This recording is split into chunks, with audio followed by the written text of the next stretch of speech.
I am Duncan Muhumira and welcome to our question and answer COVID vaccine campaign. Here at Malteser International, we have received several questions from all over the world. We have in studio a good guest and a good friend of mine, Dr. Katrin Kösters. And today we would like to jump into those questions and those worries and try to break them down for you and try to explain as much as we can.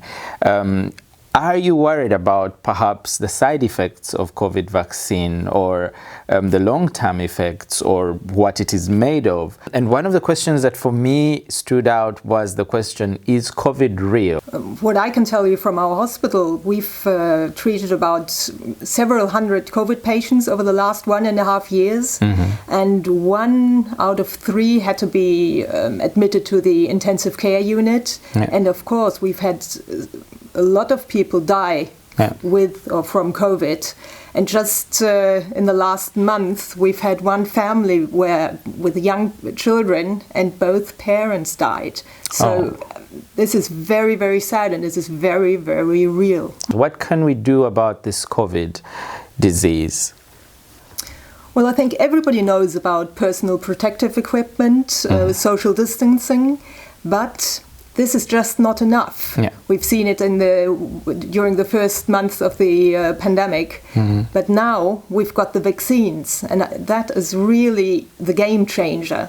This is going to change how COVID is going to develop over the next month. And one of the most standing out question is what the side effects of the COVID vaccine are. Some people are worried about it affecting their heart or their head. Some people are worried they won't have children.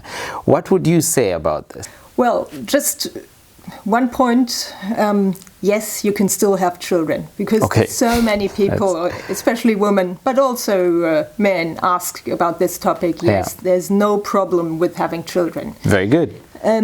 But otherwise, yes, vaccines have side effects. All vaccines have side effects, and they can be severe, but they are so extremely rare. So compared with COVID, with severe cases of COVID, that's just about nothing. So it's always better to have the vaccine than to have COVID. The others ask about the complications of COVID, the disease. Maybe we can talk briefly about that. How does it compare the COVID vaccine side effects and the complications of COVID disease? Well, side effects of COVID vaccine is just like any other vaccine. You can have a sore arm. It can, makes you might have to take paracetamol. The other thing is you can get fever.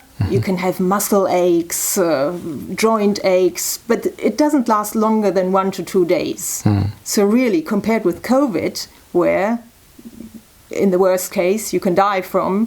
But the other thing is you can need treatment on the ICU, and even if you survive intensive care, you won't be back to normal straight away. You can have long COVID, meaning you suffer from shortness of breath, from tiredness for the next weeks, months, maybe years. We don't know yet. So if you compare the side effect from the vaccine to the very severe COVID, it's just always pro-vaccine. When these comparisons are made, there is no question we should get the vaccine. The vaccine protects us as people. The vaccine protects our loved ones, those that we care about. The vaccine protects everybody. And I must say, when I had the vaccine, I only had a little bit of pain in my right arm, and then the next day it was gone. Dr. Katrin, what's your experience with the vaccine? I didn't have any side effects, I must admit. I can tell you from my sister, she had a high fever in the night after the vaccine, but after that she was fine. It is very good to know and understand that the COVID vaccine, yes, does have side effects. But on the side effects that we're seeing, there's nothing long-standing and nothing life-threatening. And I would say that's really clears the doubts. While on the other hand, we need to protect the people that we stay with, that we live with, our loved ones, and we need to protect ourselves. From the complications of COVID, the long COVID and the respiratory problems and the months and months of suffering thereafter, I would say really this is a direct and easy decision. I know a lot of people say, but now I can still get COVID after I've been vaccinated. Yes, that's true. But one of my colleagues, she was vaccinated and she got COVID afterwards. Okay. I mean, she used personal protective equipment, of course, but you see, it's not everything, the PPE. Yeah. And so she got COVID, but it only lasted 2 days. She had a sore throat, she had a runny nose, and that's about it.